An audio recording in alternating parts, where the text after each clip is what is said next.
مبارکہ کہ ہم نے اس قرآن کریم کو مبارک رات میں نازل کیا ہے۔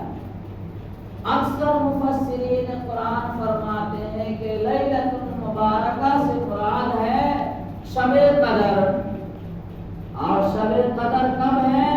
رمضان المبارک کے مہینے میں آخر عشرے کی 7 راتوں میں سے کوئی ایک رات ہے، اس کو شب قدر کہا جاتا ہے۔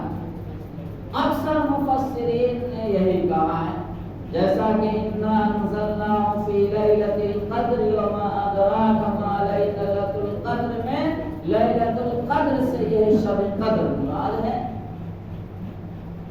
البتہ بعض مفسرین نے یہ کہا کہ یہاں جو سورہ دخان کی آیت میں ہے انا انزلناہ فی لیلۃ مبارکہ کہ ہم نے قرآن کریم کو اس مبارک رات میں نازل کیا، تو اس کا مطلب یہ ہے کہ اللہ تبارک و تعالی نے لوح محفوظ سے آسمان دنیا پر قرآن کریم نازل فرمایا تو اس رات میں، اور پھر اس کے بعد آسمان دنیا سے اس زمین پر جو قرآن کریم کو اللہ تعالی نے نازل کیا، دھیرے دھیرے دھیرے دھیرے دھیرے وہ 23 سال کی مدت میں اس کا نزول ہوا ہے۔ اس لیے اس آیت کریمہ کی بھی میں نے تلاوت کر دی کہ بعض مفسرین نے کہا ہے کہ سے مراد یہ ہے تو ایک فضیلت سمجھ میں آئی، اور دوسری روایت جو ہے جس کو ابن ماجہ حدیث شریف کی کتاب ہے ابن ماجہ، اس میں نقل کیا گیا ہے، اس کے راوی حضرت علی مرتضیٰ رضی اللہ تعالیٰ عنہ۔ یہی ایک روایت ہے جس روایت سے پتہ چلتا ہے کہ شعبان المعظم کی 15ویں رات میں عبادت کرو اور 15ویں کے دن میں روزہ رکھو۔ حضرت علی بن ابی طالب رضی اللہ تعالی عنہ سے مروی ہے، وہ فرماتے ہیں کہ نبی اکرم صلی اللہ علیہ وسلم فرمایا کرتے تھے کہ جب شعبان کا نصف ہو جائے اور نصف مہینے کی رات ہو فقوموا لیلہا، تو اس کے رات کو تم عبادت میں گزارو، اس کی رات کو تم عبادت میں گزارو۔ ایک بات یہ آئی، لہذا آج کی محفل میں مختصراً وہی بات کی جائے گی جو صحیح شریعت اور سنت سے ثابت ہے، کیونکہ بعض لوگ افراط کے شکار ہیں، بعض لوگ تفریط کے شکار ہیں۔ یعنی بعض لوگ یہ کہہ دیتے ہیں کہ اس رات کی کوئی حقیقت ہی نہیں ہے، یہاں تک کہ وہ کہتے ہیں کہ یہ سب بدعت ہے، اور بعض لوگ اتنا بڑھاوا دے دیا، اتنا بڑھاوا دے دیا کہ اس رات کو شب قدر کی رات سے بھی زیادہ بڑھا دیا۔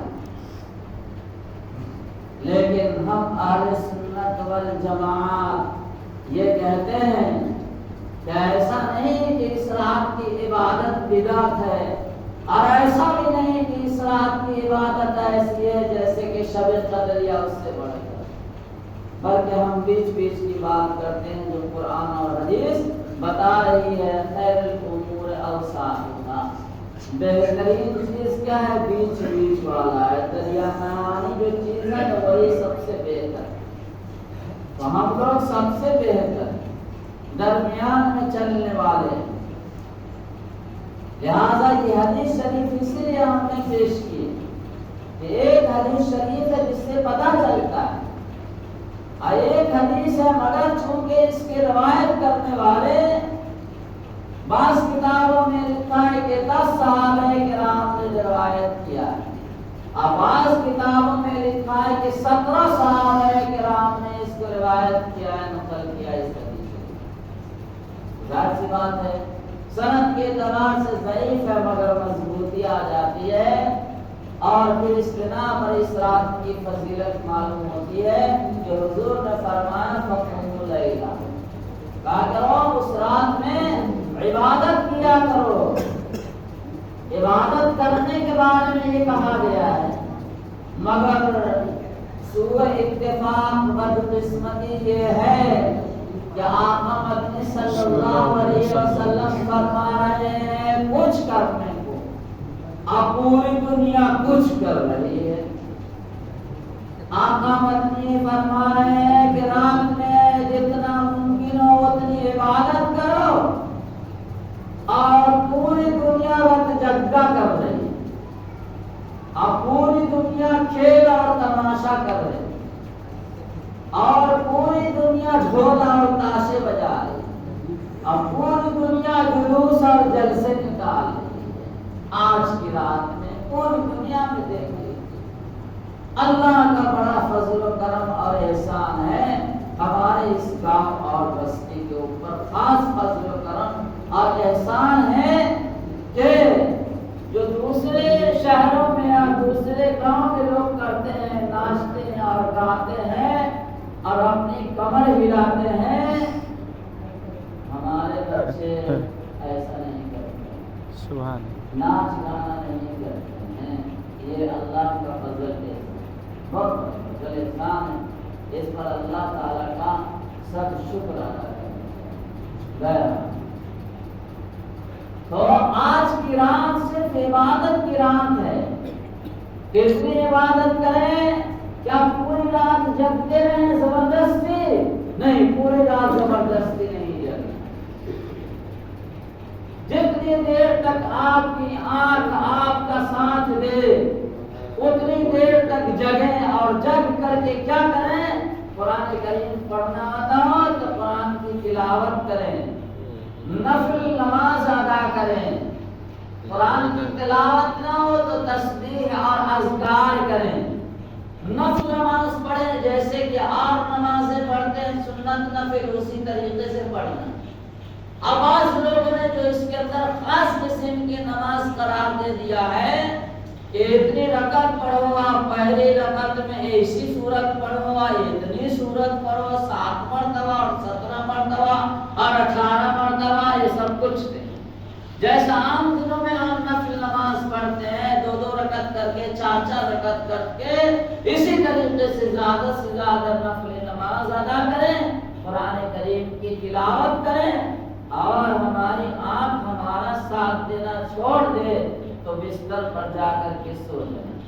اور پھر اس کے بعد تھوڑی آرام مل جائے، تھوڑا اگر نیند کھل جائے صبح اخیر پہر میں، رات کے اخیر پہر میں، تو بیدار ہو جائے، اور بیدار ہو کر کے تنہائی میں گوشہ نشین ہو کر کونے میں، گھر کے کونے میں، مسجد کے کونے میں، کہیں پر بھی تہجد کی چند رکعت نماز ادا کر لیں، اور پھر اللہ تعالیٰ سے رو رو کر گر گرا کر کے دعا کر لیں اپنے لیے اور اپنے تمام خیش و اقارب کے لیے جو دنیا سے جا چکے ہیں، اور ان خیش و اقارب کے لیے جو دنیا کے اندر موجود ہیں، ان کی ہدایت اور رہنمائی کے لیے آج جا چکے ہیں، ان کی مغفرت کے لیے دعا ہے.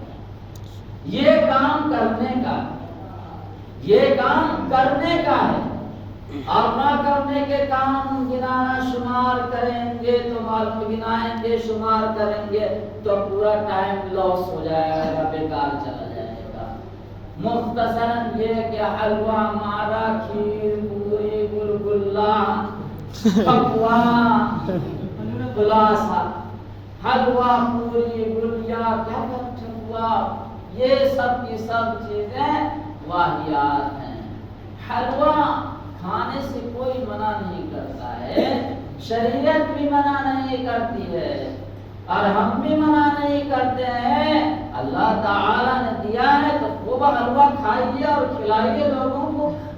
لیکن کیا بات ہے کہ آج ہی کی رات میں حلوہ بنائیں گے اور آج کی رات چلی جائے گی تو حلوہ کیا چائے کے لیے بھی نہیں پوچھیں گے، اور پورا سال گزر گیا، پورے سال میں چائے بھی نہیں، اور اس کے بعد آج ہی کی رات متعین کر کے دیپا پوٹی کر کے، اور وہاں پر اگربتی موم بتی سلگا کر کے دادا نانا کی مورتی کا تصور کر کے دے دنڈوت دے دنڈوت استغفر اللہ کیا یہ مشرکانہ عمل ہے میرے بھائیو بزرگوں اور دوستوں، یہ مشرکانہ عمل ہے، شرک خفی ہے، ہم کو پتہ نہیں چلتا ہے، ان چیزوں سے پرہیز کرنا ہے اور بچنا ہے۔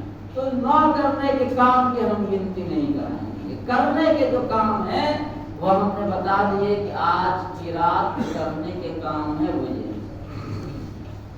اچھا، ایک آدمی جو پوری رات جگا ہوا ہے، نیند آ رہی ہے تو جھولتا رہتا، پھر اس کے بعد کھڑا ہو جاتا، پھر بیٹھ جاتا ہے، اور اس سے بھی نہیں ہوتا ہے تو اٹھ کر کے چلا جاتا ہے ہوٹل میں اور چائے پینے لگتا ہے اور سگریٹ لے کے دھوکنے لگتا ہے۔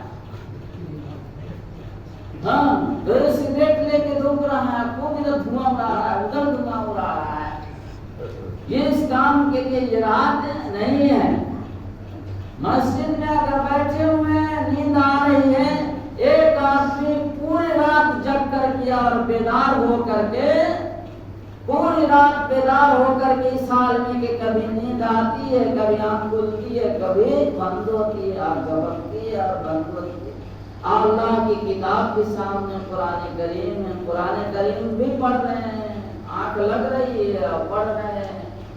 معلوم یہ ہوا کہ کبھی کبھی وہ نیند کی حالت میں پڑھنا چاہیے تھا کچھ اور پڑھا گیا کچھ، تو قرآن کریم آپ نے غلط پڑھ دیا تو ثواب ملے گا کہ عذاب ہوگا؟ عذاب ہوگا۔ ہم بیٹھے تھے کاہے کے لیے؟ قرآن پڑھ کر کے ثواب حاصل کرنے کے لیے بیٹھے تھے۔ ہمارا گمان تو بہت اچھا تھا، آج رات بھر میں پیڑ دیے ہیں، رات بھر میں جگہ اب کون نہ قرآن پڑھیں، معلوم ہے کہ قرآن کیا پڑھا ہے بیچارے کو پتہ ہی نہیں ہے کہ کیا پڑھا نہیں پڑھا، آم پڑھا، انگلش پڑھا، باغ پڑھا، پیڑ پڑھا، کچھ پتہ نہیں، بیچارے کو رات بھر جگ گیا ایک آدمی، اور صبح کو اٹھ کر کے تالی بجا رہا ہے، رات بھر جگا ہوں، قرآن پڑھا ہوں، نیند کے مارے بیچارہ کیا کیا پڑھ کے چلا گیا اس کو پتہ ہی نہیں۔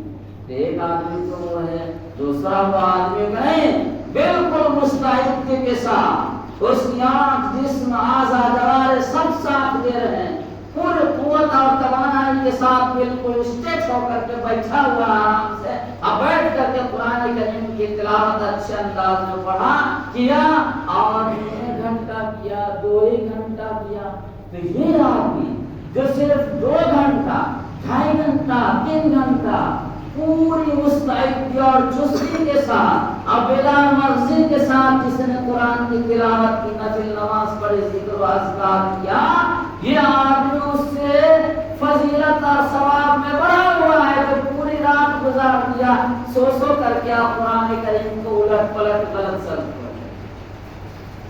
اس لیے ہمیں کیا کرنا ہے بھائی کہ جتنی دیر تک بیدار ہو، طاقت ہو، لڑکھائے نہیں، اس وقت تک ہم لوگ قرآن پڑھیں، نماز پڑھیں، ذکر کریں، اذکار کریں، پھر اس کے بعد نہیں جائے سو جائیں، پھر نیند کھلے، پھر اس کے بعد کچھ نفل اور تہجد وغیرہ پڑھیں۔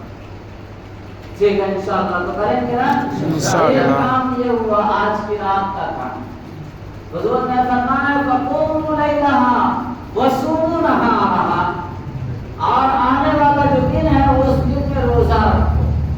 تو کل 15 تاریخ ہے، آنے والا دن ہے، کل روزہ رکھنا ہے، اور کل روزہ رکھیں گے تو اس روزے کا ثواب وہی ہوگا جیسا کہ عام دنوں میں نفلی روزے کا ثواب ملتا ہے، تو اسی طریقے سے اس روزہ رکھنے کا بھی نفلی روزے کا ثواب ہم لوگوں کو ملے گا انشاءاللہ۔ تو جس سے ہو سکے، فرض اور واجب نہیں ہے کہ ہر آدمی کو روزہ رکھنا ہے، البتہ یہ ہے کہ شریعت نے کہا کہ تم روزہ رکھو، حضور نے فرمایا روزہ رکھو، اس لیے کہ استقبالیہ روزہ ہے۔ کیا ہے؟ استقبالیہ روزہ ہے۔ استقبالیہ، اگر کوئی آپ کے یہاں مہمان آتا ہے تو اس کا استقبال کرتے ہیں نا ہدیہ تحفہ کے ساتھ، تو ایک برکت اور فضیلت والا مہینہ آنے والا ہے، رمضان کا مہینہ آنے والا ہے، 15 دن کے بعد 14 دن کے بعد، تو اس رمضان کے مہینے کے لیے استقبال کے طور پر ایک روزہ رکھ رہے ہیں۔ آئیے آپ کا استقبال ہے، میں روزہ استقبال بھی ہے اور دوسرے اعتبار سے ایک ریہرسل بھی ہے. جب روزہ رکھنا ہے تو ریہرسل کرنا ہے نا. ارے فوجی کے لیے جو بھرتی ہوتی ہے اس کی ٹریننگ ہوتی ہے تو اس میں کروایا جاتا ہے تو پہلے ریہرسل کرتا ہے نا. دیکھیں نا وہ امتیاز باب گئے تھے تو وہ ریہرسل پہلے کیے تھے, دوڑنے کے ریہرسل کرتے ہیں اور پھر ٹریننگ میں جاتے ہیں. تو آنے والا جو مہینہ برکت اور فضیلت اور رحمت والا مہینہ ہے وہ مہینہ کیسا ہے, اس کا استقبال ہے یا اس کا ریہرسل ہم کر رہے ہیں کہ رمضان کا مہینہ آئے تو اس میں رمضان کے روزے رکھنا ہمارے لیے آسان. پہلے سے پریکٹس ہو جائے گی تو آسانی کے ساتھ ہم لوگ رمضان کا روزہ رکھ لیں گے. رکھیں گے نماز جوان لوگ انشاءاللہ. رمضان کا روزہ رکھیں تو ہر جوان رکھے گا انشاءاللہ. اب کوئی آدمی اب تو معلوم کہ پہلے کے جوان لوگ کیا کرتے تھے, اگر غلط کرتے تھے تو چھپا کے کرتے تھے. آپ غلط کرتے ہیں تو دکھا کے کرتے ہو, سینہ کام کرتے. کوئی بڑا ہم کو کچھ کر سکتا ہے؟ ہم پیے کہ رمضان میں سگریٹ کو ان کو ٹوک کے تو دیکھتے, ہم اپنے باپ کا پیتے ہیں کہ اس کے باپ کا پیتے ہیں. یہ گناہ کا کام ہے میرے جوان ساتھیوں, گناہ کا کام ہے. یہ اس گناہ کا اور درجہ بڑھ جاتا ہے. یہ کھان کر کے گناہ کرنے کا درجہ اور بڑھ جاتا ہے, اس کی سنگینی اور بڑھ جاتی ہے اور خطرناک ہو جاتا ہے. اس لیے ایسا نہیں کرنا. تو ہم سب لوگ انشاءاللہ آنے والے مہینے کا استقبال کریں گے نا, انشاءاللہ ضرور کریں گے. تو یہ کہا کہ وصوموا نہا رہا اور 15ویں تاریخ کا روزہ. یہ دو بات آئے نا, دو کام کرنا انشاءاللہ. جو چیز کرنے کی وجہ سے بتایا. اس کے بعد فرمایا حضور صلی اللہ علیہ وسلم نے فإن اللہ تعالی ينزل فيها لغروب الشمس إلى السماء الدنيا. اللہ تبارک و تعالی غروب شمس کے وقت جب سورج ڈوبتا ہے, غروب شمس کے وقت اللہ تبارک و تعالی اس رات میں آسمان دنیا پر آ جاتے ہیں اتر کر اپنی شان کے مطابق. ان کا ہاتھ پیر تو نہیں, اپنی شان کے مطابق. تو اللہ تبارک و تعالی اس رات میں غروب شمس کے وقت آسمان دنیا پر اتر آتے ہیں اور آ کر کے کیا کہتے ہیں, فیقول الا من مستغفر, الا من مستغفر. اعلان کرتے ہیں اللہ تبارک و تعالی, ہے کوئی مجھ سے معافی کا چاہنے والا, ہے کوئی مجھ سے مغفرت مانگنے والا, ہے کوئی مجھ سے معافی چاہنے والا کہ میں اس کی معافی کر دوں, میں اس کی مغفرت کر دوں, میں اس کی بخشش کر دوں. یہ اعلان کرتا ہے الا من مستغفر مغفرا. دوسرا اعلان کرتا ہے الا من مسترزق, ہے کوئی مجھ سے روزی مانگنے والا, ہے کوئی مجھ سے رزق کا تلاش کرنے والا, ہے کوئی مجھ سے یہ مانگنے والا ہوتی ہے کہ میں اس کو نواز دوں, عطا کر دوں. یہ اعلان کرتا ہے. اور اعلان کرتا ہے الا من مبتلن فوافر, ہے کوئی مصیبت کا مارا, ہے کوئی مصیبت زدہ, ہے کوئی پریشان حال, ہے کوئی بیمار یا کسی بھی پریشانی میں گھرا ہوا کوئی آدمی ہے, اگر ہے کوئی اور وہ مجھ سے دعا کرے, اگر کوئی ایسا پریشان حال ہے, کوئی بیمار ہے, کوئی مریض ہے, تو میں اس کو عافیت عطا کروں گا, میں اس کو سکون پہنچاؤں گا, میں اس کی پریشانی کو دور کروں گا, میں اس کے مرض اور بیماری کو ختم کر دوں گا, میں اس کو شفا عطا کر دوں گا. ہے کوئی الا قضا و الا قضا, اور ایسا یہ کام کرنے والا, یہ چیز مانگنے والا, یہ چیز مانگنے والا ہے کوئی, حتی یطلع الفجر. اللہ تبارک و تعالیٰ آسمان دنیا پر آ کر کے یہ اعلان کرتے ہیں, اور اعلان کب تک کرتے رہتے ہیں, یہاں تک کہ طلوع فجر ہو جائے. طلوع صبح صادق تک اللہ تبارک و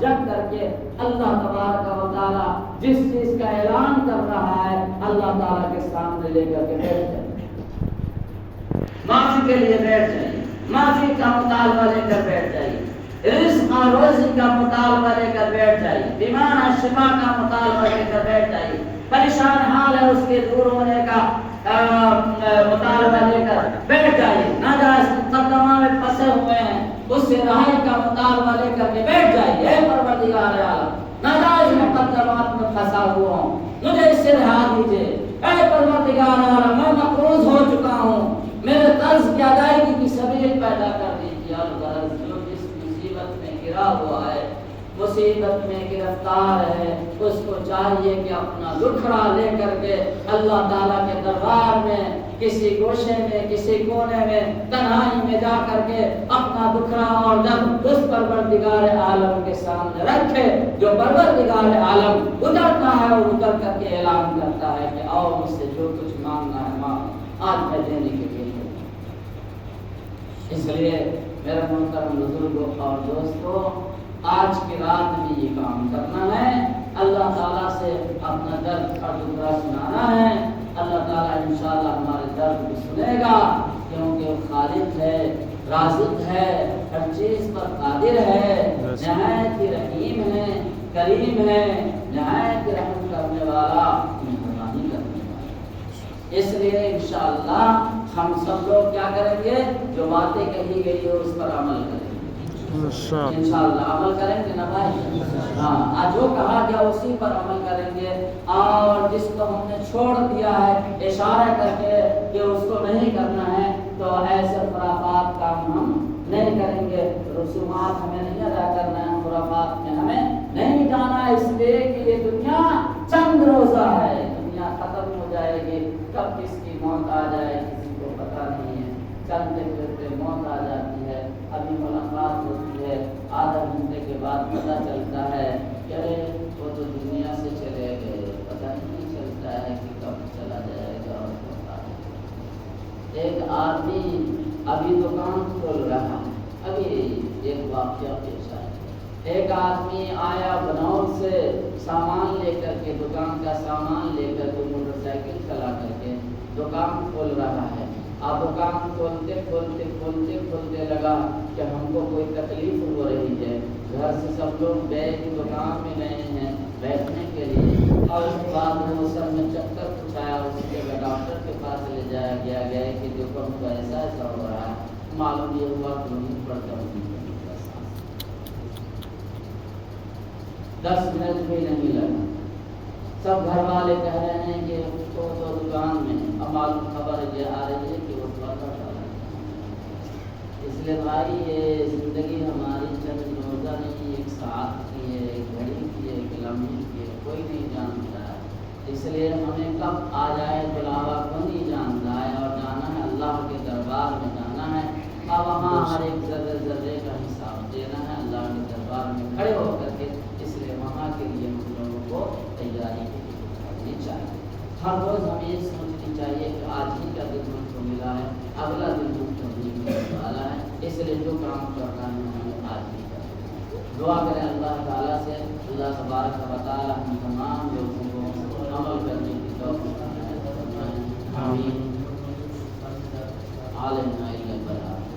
ایک مسئلہ اور رہ گیا جی، جناب نبی اکرم صلی اللہ علیہ وسلم کا ایک مرتبہ قبرستان جانا ثابت ہے پوری زندگی، اس لیے ہم لوگ جو ہر سال قبرستان جاتے ہیں، آپ قبرستان جانے کو سمجھتے ہیں کہ یہ ایک عبادت کا حصہ ہے، اس کی حقیقت نہیں، کسی سال ہم چلے جائیں اور کسی سال نہیں جائیں، ویسے تو حضور پاک صلی اللہ علیہ وسلم پوری زندگی میں ایک مرتبہ صرف جنت البقیع قبرستان میں گئے، تو پوری زندگی میں ایک مرتبہ گئے تو وہ سنت ہماری ادا ہو گئی، ویسے موقع ملا تو کبھی گئے کبھی نہیں گئے، کبھی گئے کبھی نہیں گئے، اس کا التزام نہیں کرنا، اس کا التزام کریں گے تو یہی بدعت ہوگی۔ حدود میں رہنا، عبادت ایک حدود میں رہ کے کی جاتی ہے، حدود سے باہر ہو گئے تو پھر وہ عبادت نہیں، وہی بدعت ہے۔ اس لیے جب موقع ملے کبھی تو چلے جائے، کبھی نہیں ہوا تو نہیں اللہ تعالیٰ اس پر بھی ہم سب کو عمل کرنے کی توفیق عنایت فرمائے.